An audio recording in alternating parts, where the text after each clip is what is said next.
আজি আমি দুজনে লগ লাগি মোৰ প্ৰথম মহলাৰ যি কাম বাকী ৰৈ আছে সেইখিনি কাম সম্পূৰ্ণ কৰাৰ কাৰণে তলত দিয়া ধৰণে আমি এটা বন্দোবস্ত কৰিম।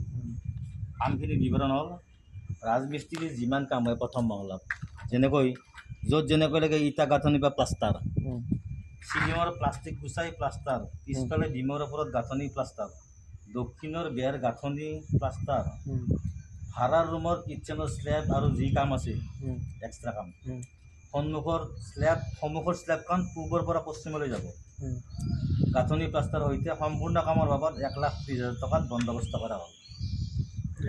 মিস্ত্ৰী টকা য়েছ হয় হ'ব ৰাজি আছা? অঁ তো কালিৰ পৰা কাম ষ্টাৰ্ট কৰিব লাগিব। কালি কেই তাৰিখ? কাম ষ্টাৰ্ট কালি আপোনাৰ 26 তাৰিখ। 26 তাৰিখ 26 তাৰিখৰ পৰা কাম ষ্টাৰ্ট হ'ব। খুৰাই কিবা এটা এই কাম আৰম্ভ কৰাৰ গধূলি কিবা এটা খুজিছে, সেইটো দিব খুৰাই দিব।